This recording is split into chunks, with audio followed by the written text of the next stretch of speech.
said he was like maybe like 5 feet away from me, and I said, "And you, nigga," I said, "when the Most God come back, the first nigga he gonna get is you."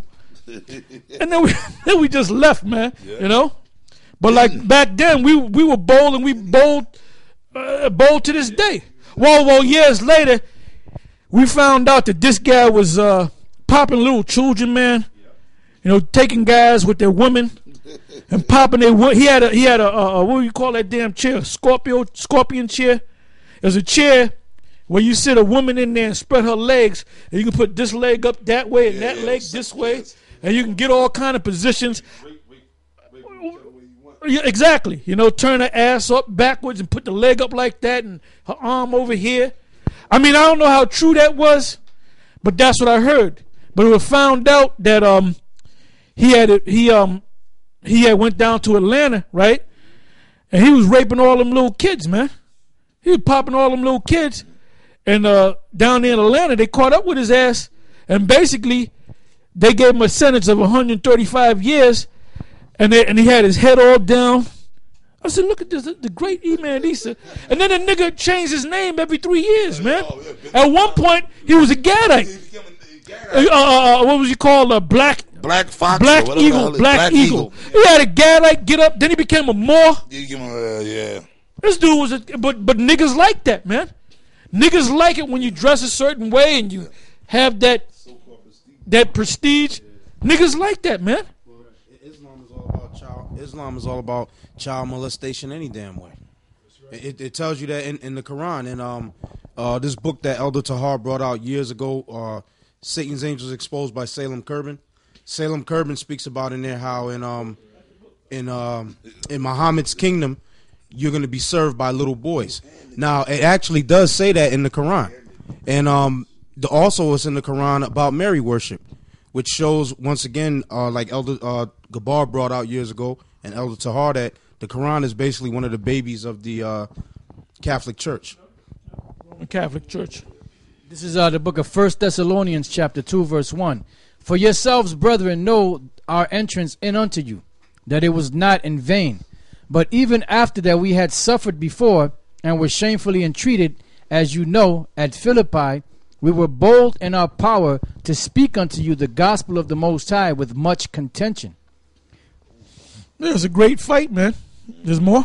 For our exhortation was not of deceit, nor of uncleanness, nor in guile, but as we were allowed of the Most High to put in trust with the gospel, even so we speak, not as pleasing men, but the Most High, which trieth our hearts. For neither at any time use we flattering words, as you know, nor a cloak of covetousness, the Most High is witness, nor of men sought we glory, neither of you, nor yet of others, when we might have been burdensome as the apostles of Yahushai. But we were gentle among you, even as a nurse cherisheth her children. I have another one. This is Philippians chapter 1, verse 17. But the other of love, knowing that I am set for the defense of the gospel. That's right. That's right. Did you finish that in Corinthians 13? Yeah, keep reading. This is back in 1 Corinthians 13 and 1. Though I speak with the tongue of men and angels, and have not charity, I am become as sounding brass or a tinkling cymbal. And though I have the gift of prophecy, and understand all mysteries and all knowledge, and though I have all faith, so that I could remove mountains, and have not charity, I am nothing. And though I bestow all my goods to feed the poor, and though I give my body to be burnt, and have not charity, it profiteth me nothing. Charity suffereth long, and is kind. Charity envieth not. Charity vaunteth not itself, is not puffed up, doth not behave itself unseemly, seeketh not her own, is not easily provoked, thinketh no evil, rejoiceth not in iniquity, but rejoiceth in the truth, beareth all things, believeth all things, hopeth all things, endureth all things.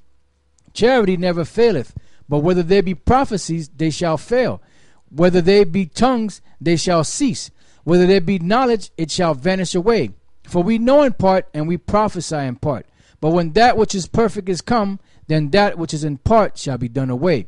When I was a child, I spake as a child, I understood as a child, I thought as a child. But when I became a man, I put away childish things. For now we see through a glass darkly, but then face to face. Now I know in part, but then shall I know, even as also I am known. And now abideth faith, hope, charity, these three. But the greatest of these is charity. That's right. The greatest of these is. You go ahead. That's heavy too, because it said charity envieth not. But the majority of all these guys that's hanging around, coming on the comment boards, is really a thing out of envy. They're jealous over Elder Tahar. That's why they be sitting there talking all that shit, because the Lord was dealing with them, and it's evident who the Lord is dealing with. You can see GMS camps throughout the whole world. It's not a secret. So a lot of them guys, they envy that, man, because the niggas ain't right. They don't got no charity, and that's what it's all about, man. Them guys on the comment board, oh, you GMS bitch, talking all that dumb shit. That's all jealousy, man, and envy. I gotta say something real quick, just to throw it out there. You nigga, I'm gonna call you Makatab, you nigga. You talking about talking about charity? The reason your ass, you didn't get, just to clear the air, you never even got kicked out of GMS. Elder Tahar suspended you, and then he told you, well, look, brother, he's 2 weeks. But then, First week I said come back. yeah, but then by the end of the first week, he said, look, just tell the brother to come back. And the reason he suspended you, because you didn't even want to help your own brother learn how to drive, man. So you got a suspension. Then you were told, look, brother, you're welcome to come back. And you pretty much said, fuck y'all. And then we didn't hear from you for 3 years or so. Now you on the comment boards talking all that bullshit, challenging brother to meet me one-on-one. Man, you selling wolf tickets, man. You selling wolf tickets, man. You was a nigga, man. You gonna lie. You straight up lying, man. You didn't get kicked out. Yeah, well, this stuff about meet me one-on-one is being carnal. So you damn sure ain't right, because you're thinking in a carnal sense, man. Man, I'm 52 years old. What the fuck I look like fighting out there in the street? I used to do that back when I was in my 20s and my damn 30s, man.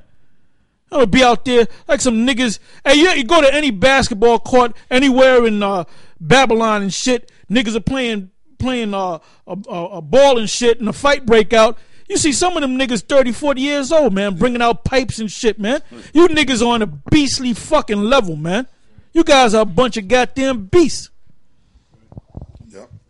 This is Philippians chapter 1, verse 15. Some indeed preach Yahushua even of envy and strife, and some also of goodwill.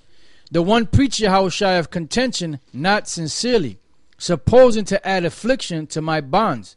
Yeah, because no matter what you guys do, you're not going to stop the words of Yahweh Bashem Yahushua. You're not going to add anything to us. You're not going to stop us from doing this thing, because Yahweh Bashem Yahushua is the one that gave us the power, the spirit, and the authority to teach this word. So no matter what you say, no matter what you do, you can't stop this word. You know, you can come like a snake. You could come, however you coming. You could come like the devil, but you know what? At the end of the day, at the end of the thing, you're going to get smoked. Like the scripture say, then shall be known who am I chosen.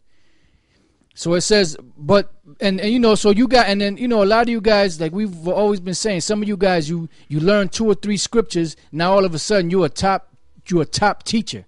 You're going to you're going to show the elders, or you're going to show other men that have been doing this thing for a while, how things should really be done. I'm sorry, can I just interject on that too? Or really add? I'm glad you said that. That's a new thing. These little young niggas, it's you young little reprobate niggas. Even in the world, like this new generation, this new, like the brother Tazaiwan says, he calls them these metrosexual niggas. These from the age of from like the 25 on down, it seems like all you little young niggas are the most wickedest niggas, man. Like Sarge. He's a young little punk ass snot-nosed brat, and he learned the scriptures from us by way of the Spirit of the Lord. Then all of a sudden, we ain't right. You know more than us. So it's these little young niggas, man, the most wickedest niggas. The other nigga we had up in here, Bill Cosby, down in D.C. He was wicked. He's another young nigga. Patak, another young nigga. The barbarian horde. All you guys are babies. Now, them stories that we was talking about, Elder Tahar and us sitting there, and we were just pretty much reminiscing, going back, talking about the 90s. We was over, Elder Tahar, including ourselves, we was deep in the work of the Lord back then. Already deep out there, man. You niggas don't have a clue of what we've done in this truth. But you're going to come along 20-something years later talking shit.